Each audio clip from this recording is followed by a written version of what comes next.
प्रदेश के मथुरा में जिला अस्पताल में गजब तमाशा देखने को मिला जब एक ई रिक्शा चालक अपनी जेब में सांप रखकर अस्पताल पहुंच गया। कहने लगा कि उसे इसी सांप ने काटा है, उसका जल्दी इलाज किया जाए। उसके पास सांप देखकर अस्पताल में हड़कंप मच गया। मथुरा में ई रिक्शा चलाने वाले दीपक को एक सांप ने काट लिया, जिसके बाद वो जीवित सांप को जेब में रखकर सीधे जिला अस्पताल के इमरजेंसी वार्ड में पहुंच गया और डॉक्टर्स को सांप दिखाकर कहने लगा कि उसे इसी सांप ने काटा है, जल्द उसका इलाज किया जाए। सांप को देखकर डॉक्टर्स और मरीज भागने लगे। डॉक्टर्स ने सांप को बाहर छोड़ने को कहा तो वो इस पर राजी नहीं हुआ और अस्पताल के पास सड़क पर रिक्शा तिरछा खड़ा कर जाम लगा दिया और यहां भी खूब हंगामा हुआ।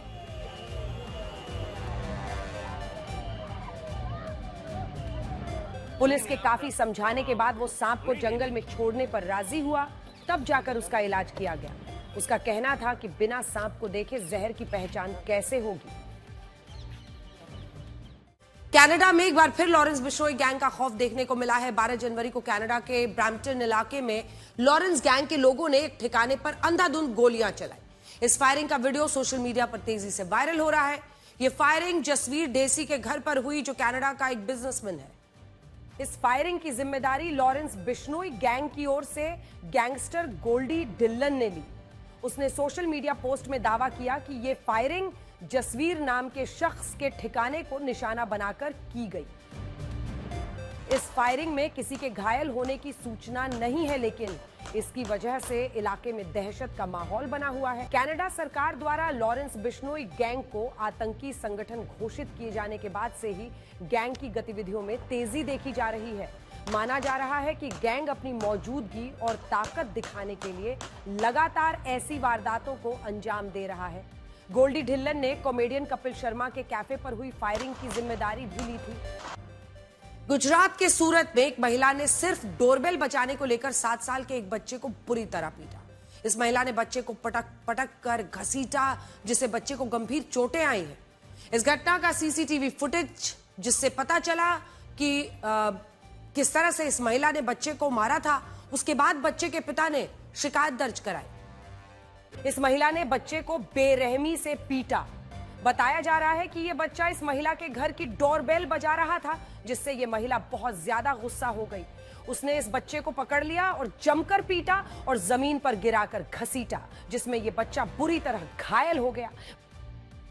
बच्चे के पिता को दूसरे बच्चों से इस बात की जानकारी हुई और जब उन्होंने सोसाइटी का सीसीटीवी चेक किया तो पूरी बात समझ में आई, जिसके बाद उन्होंने पुलिस में शिकायत दर्ज कराई।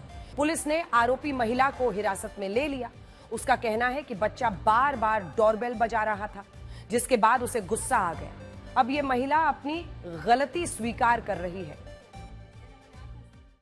इस वक्त देश के कई इलाकों में कड़ाके की सर्दी पड़ रही है। कई जगह तापमान माइनस में पहुंच रहा है। आज आपको जम्मू कश्मीर के श्रीनगर से आई तस्वीरें दिखाते हैं। माइनस में तापमान पहुंचने की वजह से डल लेक जो है उस पर बर्फ की एक चादर, एक परत जम गई है। इन दिनों श्रीनगर में तापमान -5 डिग्री के आसपास पहुंच रहा है। इसका असर डल लेक पर देखने को मिला और उसके ऊपर बर्फ की एक परत जम गई। ये वीडियो डल झील में बोट चलाने वाले एक व्यक्ति का है, जो ठंड की वजह से जम चुकी बर्फ की परत को तोड़कर बोट को आगे ले जाने की कोशिश कर रहा है। सर्दियों में हर साल ये तस्वीर देखने को मिलती है, जब डल झील के ऊपर बर्फ की एक मोटी परत जम जाती है। इस रिपोर्ट के मुताबिक साल 2030 तक फेफड़ों के कैंसर के मामलों में तेजी से उछाल देखने को मिल सकता है। ये मामले इन 5 सालों में बहुत तेजी से बढ़ेंगे। रिपोर्ट के मुताबिक महिलाओं में लंग कैंसर के मामले ज्यादा देखने को मिल रहे हैं। भारत में लंग कैंसर के मामले अलग अलग क्षेत्रों में असमान रूप से बढ़ रहे हैं। पिछले 25 सालों में लंग कैंसर के प्रकार में बड़ा बदलाव आया है। पहले धूम्रपान की वजह से होने वाला कैंसर ज्यादा था, लेकिन अब धूम्रपान न करने वाले लोगों में भी कैंसर बढ़ रहा है, खासकर महिलाओं में। बेंगलुरु में महिलाओं के कुल लंग कैंसर मामलों में से 56% एडेनोकार्सिनोमा के हैं। जो धूम्रपान नहीं करते, उनमें कैंसर होने के पीछे बढ़ता प्रदूषण, ग्रामीण क्षेत्रों में खाना पकाने के लिए इस्तेमाल होने वाला बायोमास ईंधन या दूसरे तरीके से धूम्रपान के धुएं के संपर्क में आना बड़ी वजह है।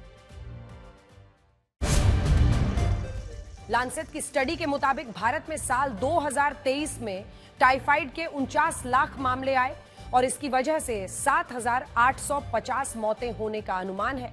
टाइफाइड के कुल मामलों का लगभग 30% मरीज दिल्ली, महाराष्ट्र और कर्नाटक राज्यों से हैं और इससे सबसे ज्यादा 5 से 9 साल के बच्चे प्रभावित हैं।